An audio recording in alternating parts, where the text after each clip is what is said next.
Chapter 5, which is far too full of washing. The only thing to do, Sophie decided, was to show Hal that she was an excellent cleaning lady, a real treasure. She tied an old rag round her wispy white hair, she rolled the sleeves up her skinny old arms, and wrapped an old tablecloth from the broom cupboard round her as an apron. It was rather a relief to think there were only 4 rooms to clean instead of a whole castle. She grabbed up a bucket and besom and got to work. "What are you doing?" cried Michael and Calcifer in a horrified chorus. "Cleaning up," Sophie replied firmly. "The place is a disgrace." Calcifer said, "It doesn't need it." And Michael muttered, "Hal will kick you out." But Sophie ignored them both. Dust flew in clouds. In the midst of it, there came another set of thumps at the door. Calcifer blazed up, calling, "Porthaven door!" and gave a great sizzling sneeze which shot purple sparks through the dust clouds. Michael left the workbench and went to the door. Sophie peered through the dust she was raising and saw that this time Michael turned the square knob over the door so that the side with a blue blob of paint on it was downward. Then he opened the door on the street you saw out of the window. A small girl stood there. "Please, Mr. Fisher," she said, "I've come for that spell for me mum." "Safety spell for your dad's boat, wasn't it?" Michael said. "Won't be a moment." He went back to the bench and measured powder from a jar from the shelves into a square of paper. While he was doing it, the little girl peered in at Sophie as curiously as Sophie peered out at her. Michael twisted the paper round the powder and came back, saying, "Tell her to sprinkle it right along the boat. It'll last out and back, even if there's a storm." The girl took the paper and passed over a coin.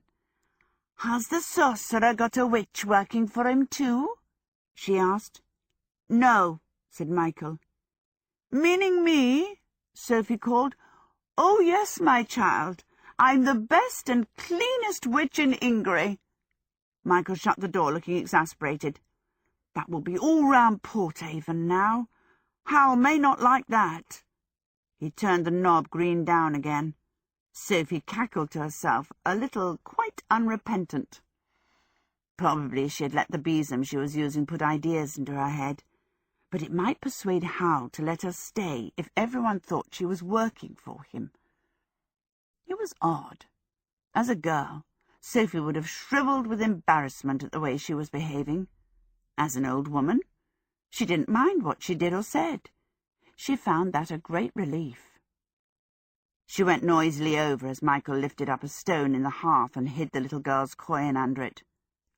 "What are you doing?" "Calcifer and I try to keep a store of money," Michael said rather guiltily. "Hal spends every penny we've got if we don't." "Feckless spendthrift," Calcifer crackled. "He'll spend the king's money faster than I burn a log. No sense." Sophie sprinkled water from the sink to lay the dust, which made Calcifer shrink back against the chimney. Then she swept the floor all over again. She swept her way toward the door in order to have a look at the square knob above it. The 4th side, which she had not seen used yet, had a blob of black paint on it. Wondering where that led to, Sophie began briskly sweeping the cobwebs off the beams. Michael moaned and Calcifer sneezed again. Hal came out of the bathroom just then in a waft of steamy perfume. He looked marvellously spruce. Even the silver inlets and embroidery on his suit seemed to have become brighter. He took one look and backed into the bathroom again with a blue and silver sleeve protecting his head. "Stop it, woman," he said. "Leave those poor spiders alone." "These cobwebs are a disgrace," Sophie declared, fetching them down in bundles. "Then get them down and leave the spiders," said Hal. Probably he had a wicked affinity with spiders, Sophie thought. "They'll only make more webs," she said. "And kill flies, which is very useful," said Hal. Keep that broom still while I cross my own room, please." Sophie leaned on the broom and watched Hal cross the room and pick up his guitar. As he put his hand on the door latch, she said, "If the red blob leads to Kingsbury and the blue blob goes to Porthaven, where does the black blob take you?" "What a nosy old woman you are," said Hal. "That leads to my private bolt hole, and you are not being told where it is." He opened the door onto the wide, moving moorland and the hills. "When will you be back, Hal?" Michael asked, a little despairingly. Hal pretended not to hear. He said to Sophie, "You're not to kill a single spider while I'm away." And the door slammed behind him. Michael looked meaningly at Calcifer and sighed. Calcifer crackled with malicious laughter. Since nobody explained where Hal had gone, Sophie concluded he was off to hunt young girls again, and got down to work with more righteous vigour than ever.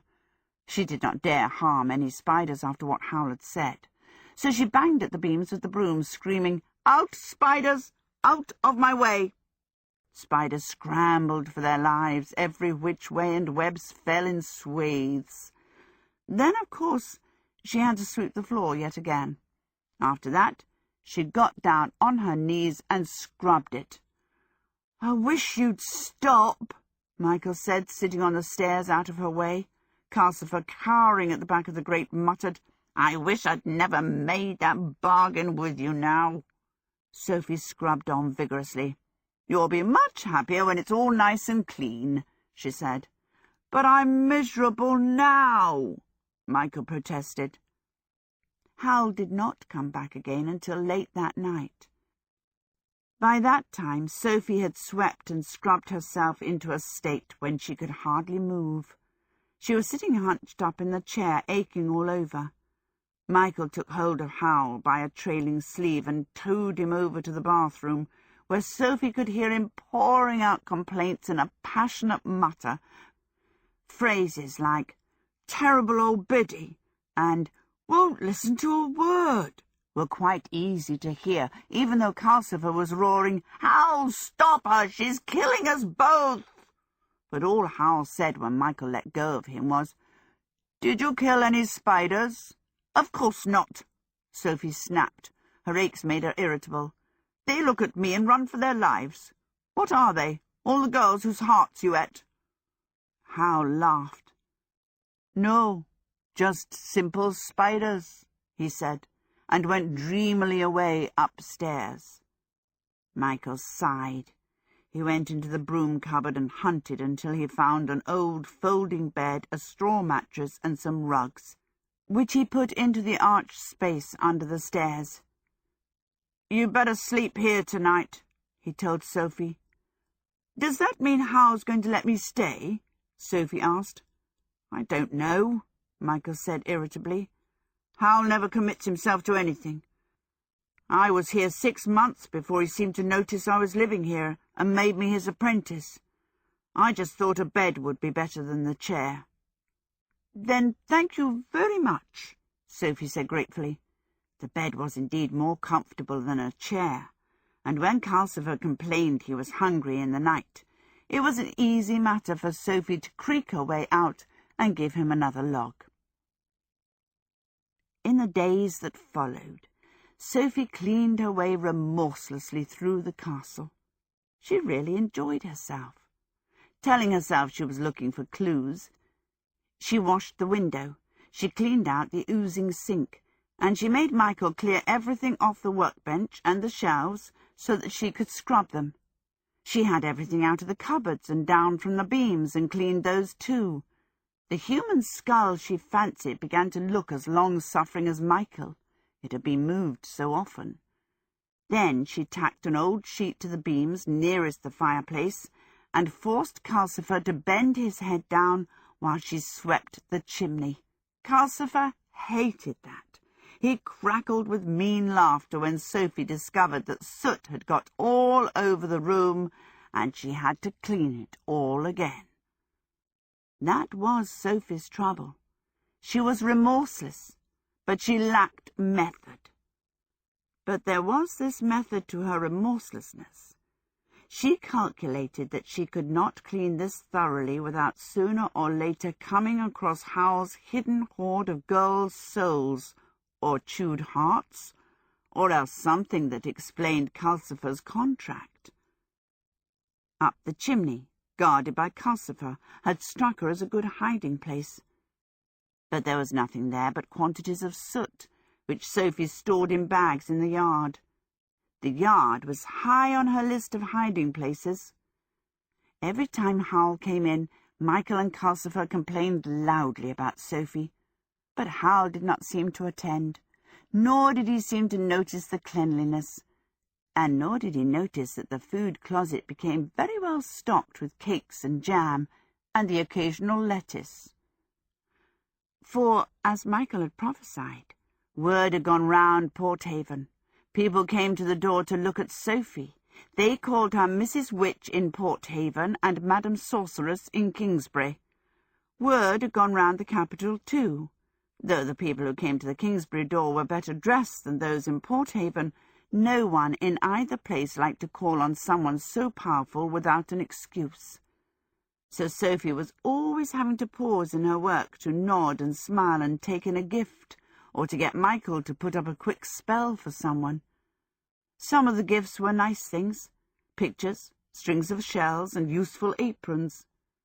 Sophie used the aprons daily and hung the shells and pictures round her cubbyhole under the stairs, which soon began to look very homelike indeed. Sophie knew she would miss this when Howl turned her out. She became more and more afraid that he would. She knew he could not go on ignoring her forever. She cleaned the bathroom next. That took her days, because Howl spent so long in it every day before he went out. As soon as he went, leaving it full of steam and scented spells, Sophie moved in. "Now we'll see about that contract," she muttered at the bath, but her main target was of course the shelf of packets, jars, and tubes. She took every one of them down on the pretext of scrubbing the shelf, and spent most of a day carefully going through them to see if the ones labelled skin, eyes, and hair were in fact pieces of girl. As far as she could tell, they were all just creams and powders and paint. If they once had been girls, then Sophie thought Howl had used the tube for decay on them and rotted them down the wash-basin too thoroughly to recall, but she hoped they were only cosmetics in the packets. She put the things back on the shelf and scrubbed. That night, as she sat aching in the chair, Calcifer grumbled that he had drained one hot spring dry for her. "Where are the hot springs?" Sophie asked. She was curious about everything these days. "Under the Porthaven marshes, mostly," Calcifer said. "But if you go on like this, I'll have to fetch hot water from the waste. When are you going to stop cleaning and find out how to break my contract?" "In good time," said Sophie. "How can I get the terms out of Howl if he's never in? Is he always away this much?" "Only when he's after a lady," Calcifer said. When the bathroom was clean and gleaming, Sophie scrubbed the stairs and the landing upstairs. Then she moved on into Michael's small front room. Michael, who by this time seemed to be accepting Sophie gloomily as a sort of natural disaster, gave a yell of dismay and pounded upstairs to rescue his most treasured possessions. They were in an old box under his worm-eaten little bed. As he hurried the box protectively away, Sophie glimpsed a blue ribbon and a spun sugar rose in it, on top of what seemed to be letters. "So, Michael has a sweetheart," she said to herself, as she flung the window open. It opened into the street in Porthaven too, and heaved his bedding across the sill to air. Considering how nosy she had lately become, Sophie was rather surprised at herself for not asking Michael who his girl was, and how he kept her safe from Howl. She swept such quantities of dust and rubbish from Michael's room that she nearly swamped Calcifer trying to burn it all. "You'll be the death of me. You're as heartless as Howl," Calcifer choked. Only his green hair and a blue piece of his long forehead showed. Michael put his precious box in the drawer of the workbench and locked the drawer. "I wish Howl would listen to us," he said. "Why is this girl taking him so long?" The next day, Sophie tried to start on the backyard, but it was raining in Port Haven that day, driving against the window and pattering in the chimney, making Calcifer hiss with annoyance. The yard was part of the Port Haven house too, so it was pouring out there when Sophie opened the door. She put her apron over her head and rummaged a little, and before she got too wet, she found a bucket of whitewash and a large paintbrush. She took these indoors and set to work on the walls. She found an old step-ladder in the broom cupboard, and she whitewashed the ceiling between the beams too. It rained for the next 2 days in Port Haven, though when Howl opened the door with the knob green blob down and stepped out onto the hill, the weather there was sunny, with big cloud shadows racing over the heather faster than the castle could move. Sophie whitewashed her cubby-hole, the stairs, the landing, and Michael's room. "What's happened in here?" Howl asked when he came in on the 3rd day. "It seems much lighter." "Sophie," Michael said in a voice of doom. "I should have guessed," Howl said as he disappeared into the bathroom. "He noticed," Michael whispered to Calcifer. "The girl must be giving in at last." It was still drizzling in Port Haven the next day. Sophie tied on her headcloth, rolled up her sleeves and girded on her apron. She collected her besom, her bucket, and her soap, and as soon as Howl was out of the door, she set off like an elderly avenging angel to clean Howl's bedroom. She had left that until last, for fear of what she would find. She had not even dared peep into it, and that was silly, she thought as she hobbled up the stairs. By now it was clear that Calcifer did all the strong magic in the castle, and Michael did all the hack work, while Howl gadded off catching girls and exploiting the other two, just as Fanny had exploited her. Sophie had never found Howl particularly frightening. Now she felt nothing but contempt. She arrived on the landing and found Howl standing in the doorway of his bedroom. He was leaning lazily on one hand, completely blocking her way. "No, you don't," he said quite pleasantly. "I want it dirty, thank you." Sophie gaped at him. "Where did you come from? I saw you go out." "I meant you to," said Howl. "You'd done your worst with Calcifer and poor Michael. It stood to reason you'd descend on me today. And whatever Calcifer told you, I am a wizard, you know. Didn't you think I could do magic?" This undermined all Sophie's assumptions. She would have died rather than admit it. "Everyone knows you're a wizard, young man," she said severely. "But that doesn't alter the fact that your castle is the dirtiest place I've ever been in." She looked into the room past Howl's dangling blue and silver sleeve. The carpet on the floor was littered like a bird's nest. She glimpsed peeling walls and a shelf full of books, some of them very queer-looking. There was no sign of a pile of gnawed hearts, but those were probably behind or under the huge four-poster bed. Its hangings were grey-white with dust, and they prevented her from seeing what the window looked out onto. Howl swung his sleeve in front of her face. Don't be nosy." "I'm not being nosy," Sophie protested. "That room—" "Yes, you are nosy," said Howl. "You're a dreadfully nosy, horribly bossy, appallingly clean old woman. Control yourself. You're victimizing us all." "But it's a pigsty," said Sophie. I can't help what I am." "Yes, you can," said Howl, "and I like my room the way it is. You must admit I have a right to live in a pigsty if I want. Now go downstairs and think of something else to do. Please. I hate quarrelling with people." There was nothing Sophie could do but hobble away with her bucket clanking by her side. She was a little shaken, and very surprised that Howl had not thrown her out of the castle on the spot. But since he had not, she thought of the next thing that needed doing at once. She opened the door beside the stairs, found the drizzle had almost stopped, and sallied out into the yard, where she began vigorously sorting through piles of dripping rubbish. There was a metallic clash, and Howl appeared again, stumbling slightly in the middle of the large sheet of rusty iron Sophie had been going to move next.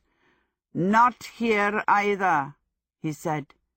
"You are a terror, aren't you? Leave this yard alone.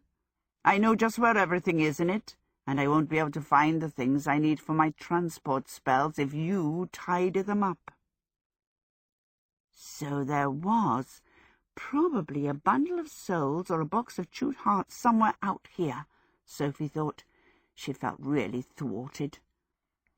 "Tidying up is what I'm here for," she shouted at Howl. "Then you must think of a new meaning for your life," Howl said. For a moment it seemed as if he was going to lose his temper too. His strange pale eyes all but glared at Sophie. But he controlled himself and said, "Now trot along indoors, you overactive old thing, and find something else to play with before I get angry. I hate getting angry." Sophie folded her skinny arms. She did not like being glared at by eyes like glass marbles.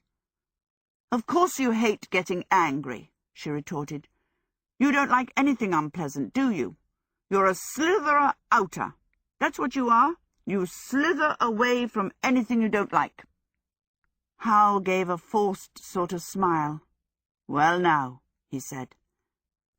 "Now we both know each other's faults. Now go back into the house. Go on. Back." He advanced on Sophie, waving her toward the door. The sleeve on his waving arm caught the edge of the rusty metal, jerked and tore. "Damnation!" said Howl, holding up the trailing blue and silver ends. "Look what you've made me do." "I can mend it," Sophie said. Howl gave her another glassy look. "There you go again," he said. "How you must love servitude." He took his torn sleeve gently between the fingers of his right hand and pulled it through them. As the blue and silver fabric left his fingers, there was no tear in it at all. "There," he said. "Understand?" Sophie hobbled back indoors, rather chastened. Wizards clearly had no need to work in the ordinary way. Howl had shown her he really was a wizard to be reckoned with. "Why didn't he turn me out?" she said, half to herself and half to Michael. "It beats me," said Michael. "But I think he goes by Calcifer. Most people who come in here either don't notice Calcifer, or they're scared stiff of him."